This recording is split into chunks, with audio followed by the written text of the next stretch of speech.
A few of you have asked me for this video, and hopefully at the end of this video you'll know what the key differences are and which one is right for you. So let's get straight into it. The S7 is slightly larger compared to the iPhone 7, around 4.1mm in terms of the height, 2.5mm in terms of the width, and it's also 0.8mm thicker. The bigger device overall, but that is because it has a larger display, 5.1 inches versus 4.7 inches on the iPhone 7. There's different technologies here as well.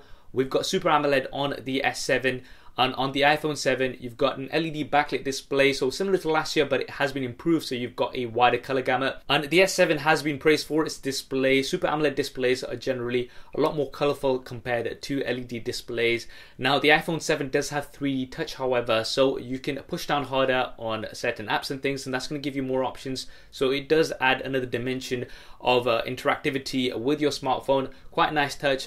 And the S7 has an always on display, so if you want to leave your time and maybe your calendar, and it will show certain notifications as well just at a glance on your desk. Now this hasn't been updated to what we have on the Note 7, so you don't have notifications from apps and things as yet. Hopefully that will come soon. Now one area where the S7 wins hands down is on the resolution. You've got Quad HD, so that's 2560 by 1440, around about 576 ppi pixel density.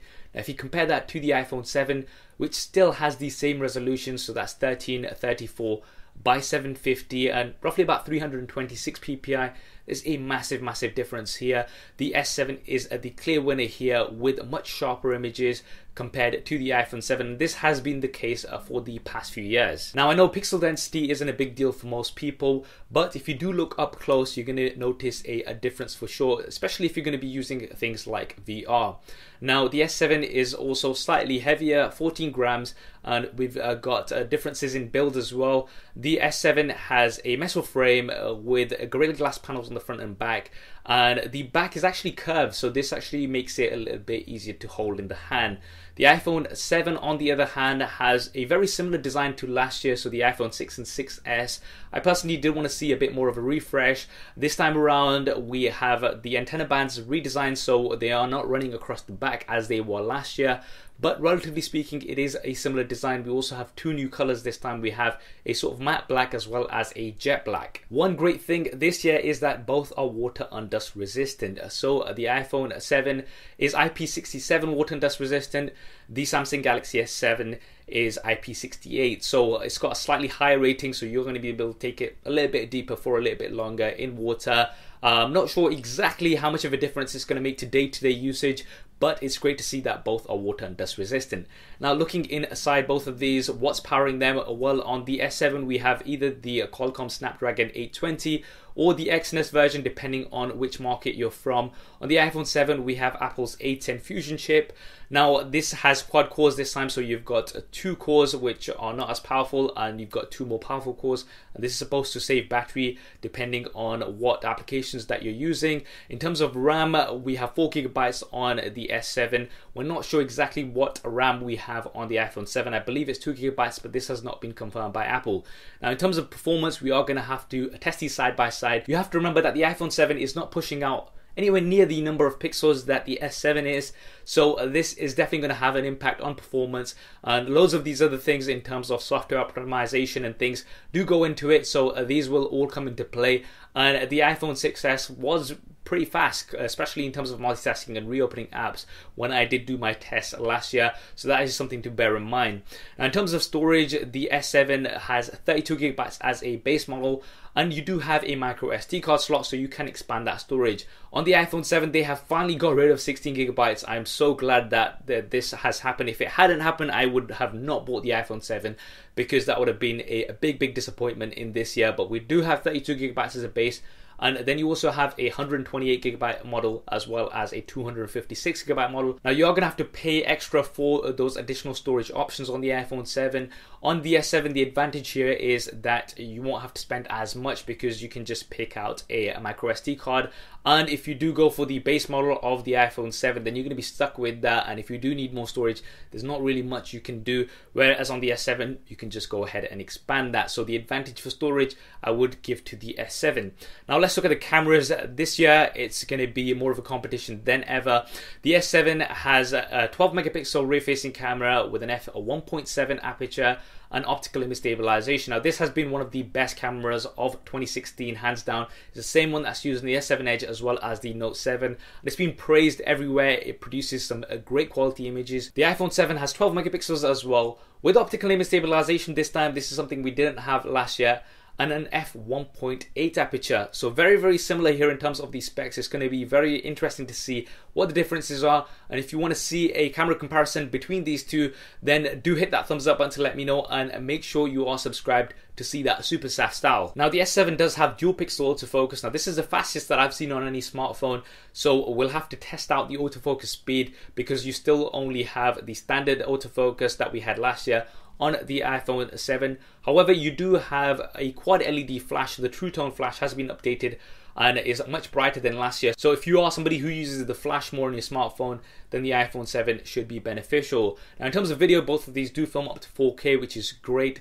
The iPhone 7 does have some more slow motion options, so you've got 1080p at 120 frames a second. You've only got 1080p at 60 frames a second on the S7. In terms of front-facing cameras, we've got some improvements here as well. On the iPhone 7, we have 7 megapixels this time, which I was not expecting. On the S7, you've got 5 megapixels, an f1.7 aperture on the S7, and an f2.2 aperture on the iPhone 7. Once again, we are going to have to put these side by side. You've got the resolution here on the iPhone 7, whereas you have a wider aperture on the S7. In terms of video, we finally have 1080p on the iPhone 7. This is something that we have seen a first of this year. Previous years, Apple have just given us 720p, which I just do not get why they had this for so long. So it's good to see that they finally upgraded that to 1080p. On the S7, however, you do have Quad HD, so 1440p, so you've got a high resolution for video from the front-facing camera. Now for the operating systems, you've got Apple iOS 10 on the iPhone 7. On the S7, you've got Android Marshmallow with the TouchWiz skin on top. There's nothing about the update, when we're going to be getting the update to Android N. I'm not sure when that will be, and that's something that you're going to have to bear in mind, that if you do go with the S7, you're not going to be getting updates straight away from Google. They are going to have to come through from Samsung, whereas on the iPhone 7, you're going to be getting those updates straight away from Apple. However, in terms of the features, obviously that's going to come down to your personal preference. I'm not going to go into a battle here. Now in terms of additional features, both of these do have a fingerprint scanner on the home button. The S7 has a physical home button which you can push down.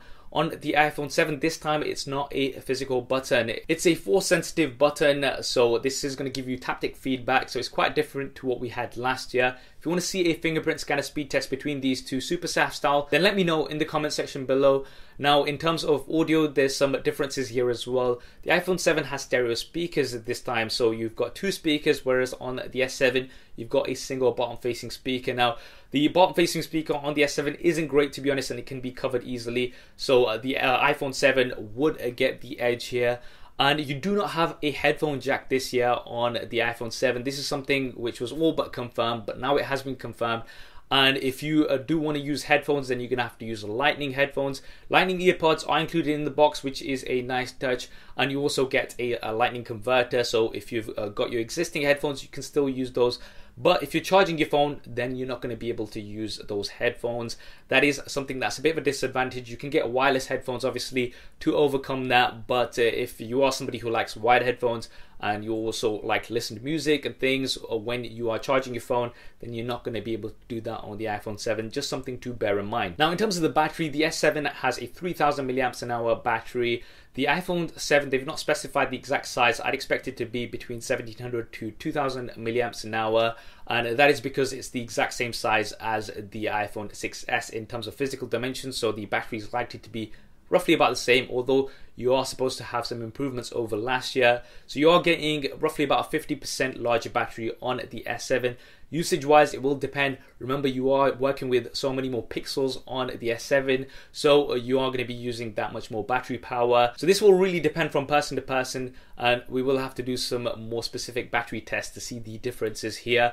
The advantage that you have with the S7 is that you do have fast charging as well as fast wireless charging. So if you need a quick top up, and for me personally, this is very useful. So if I'm going to be going out somewhere and I need a quick top up, I can just leave this on charge for half an hour and it will give me a good boost of 40 to 50%, which is really cool. And on the iPhone 7 we do not have this option, which is quite a bit of a shame. I would have liked to have seen fast charging at least on the iPhone 7.